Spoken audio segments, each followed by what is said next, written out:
Alright, so here's a little demo on how to use this smart material I created. So um, here we go, we'll just apply it to everything. It looks a little ugly, but bear with me. We'll add a black mask and say we're doing this for the body. Then we go to polygon fill, do each one of these, either one of these you want. Sometimes you want UV, sometimes you want object. For this mode, I'll just use object since I want the whole body, and then I will go to gradient, and we'll change the colors of this guy. So we probably want like a green,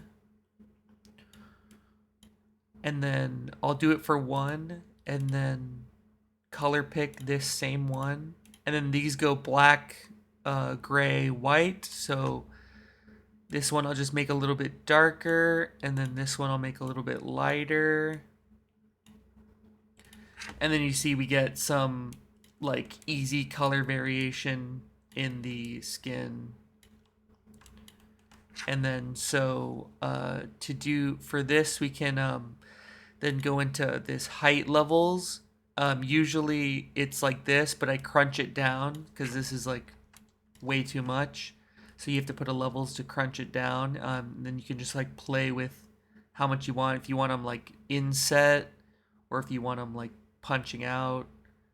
So I usually leave it like pretty low.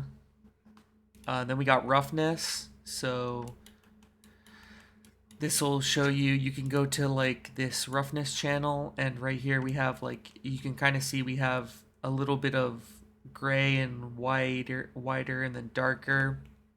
So you can play with these sliders to like say you want this more rough, you get that, but you still have like the variation, so it gives it a little bit more interest.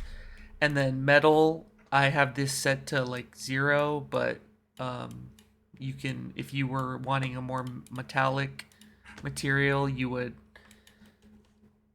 adjust these, so then you could have it like more metal. And then this, I'll show you the metal metallic thing. So black is obviously not metal, and then white is metal. So you, for most things, unless it's metal, it'll be down here, but if it's metal, it'll probably be like more white, and you could have it like a little bit of gray to just give it some more what's it called, variation. So yeah, that's this smart material. And then with base layer, the cool thing about this material is you can then import like a black and white texture. So this is like a wood texture, and then you can go into this, you could click on base layer, and then in base color, height, roughness, and metalness, you can just replace those all with the wood texture,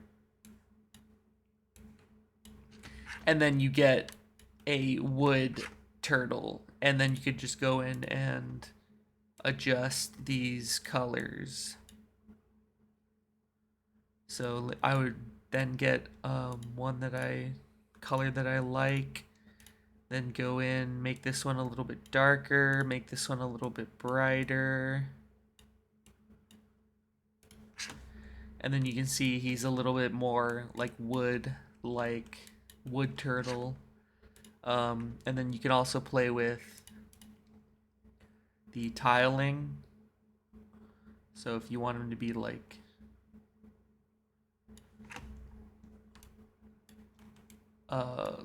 thinner grain rather opposed to like, or smaller grain as opposed to like bigger grain.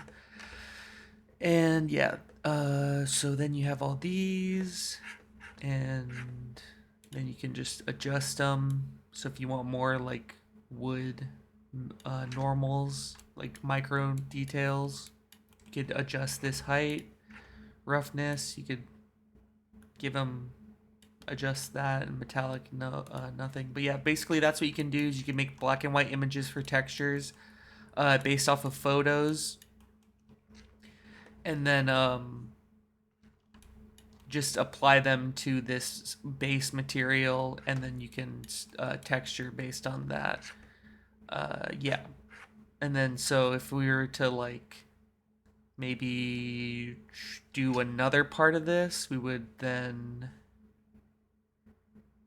exit out of here, go to smart materials, drag it on the whole thing. It'll do that, add a black mask, and then you'll grab this fill, and then this would be like the armor.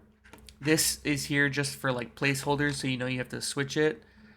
And then I would name these every single time. So armor, and then this would be body, and base layer is okay for this because you might have other layers included in this. So once you like do curvature stuff, so yeah, so for here, then you go to gradient. We want this to be like gray.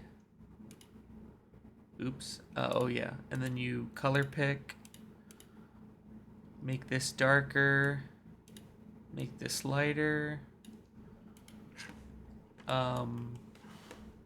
Yeah, and then that's a little too much on the height, so you just bring it down. Roughness, we want this to be pretty not rough, and then metallic. We want it to be pretty metallic, so we'll move both of those sliders like this way. Roughness will probably be a little more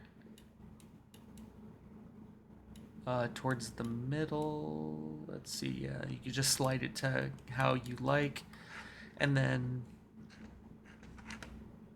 let's see, so this would be like the base color layer, just so we're getting a bunch of like information. Say you wanted something else, you could use these black and white images under I think this is textures. Yeah, so there's a bunch of different things.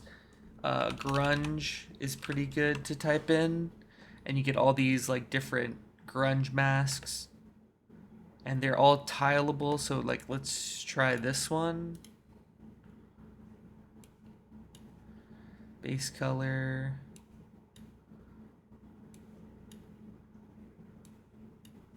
And then so yeah, you can get like some cool different effects, and then you can always tile it if the details were too large or too small. So yeah, that's how you can get some cool details without just using like a smart material and using more of your own materials. Yeah, and so this is pretty much the base layer. So you would then maybe duplicate this layer. No, you would do like another layer, turn off everything except for color, then add a black mask, add a generator, and then we could do, just for this, we would use maybe like a curvature or a metal edgeware, and then yeah, you get some like color variation on the edges, and then maybe you could do height on this too, and like put it a little bit in so it looks like it's getting like roughed up around the edges. And yeah, that's how you can like play with that. And then you can turn this to like a screen, and then turn the opacity down a little bit so like it's not like pure white.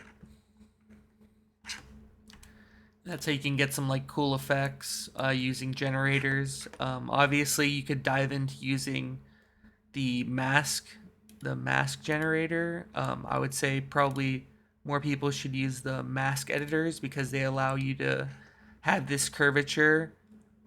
So you can turn curvature all the way up, and then you can add texture. So you can do grunges. And it just gives more variation. So then you would go to here, and then you go to texture, and as you can see, it's like kind of, it has a texture here. I like to make this red usually so I can see what's going on. Um, let's see, global balance. No, we want that probably here. Global contrast, maybe contrast up a bit. But yeah, so like it's giving the curvature, but it's also putting in the uh, texture. And then you could also have two textures, which is what is cool about the mask. So you have a secondary texture. I'll just pick some random one. Then you can go to texture 2 and then put that in, and you can get like cool things. And then for the curvature, you can go into the curvature tab. It's very complex, this mask editor, but you can get like very custom, unique things. So you can turn down sliders and get like more of a like your large forms. You get your medium forms, soft forms, fine forms. But yeah, that's how you can like get quick edge curvature stuff without having to do individualized painting everywhere. So yeah, I think that should be the workflow, most of the workflow, but I will be updating and putting this into like a Word doc so that you guys can refer back to it. So yeah, cool.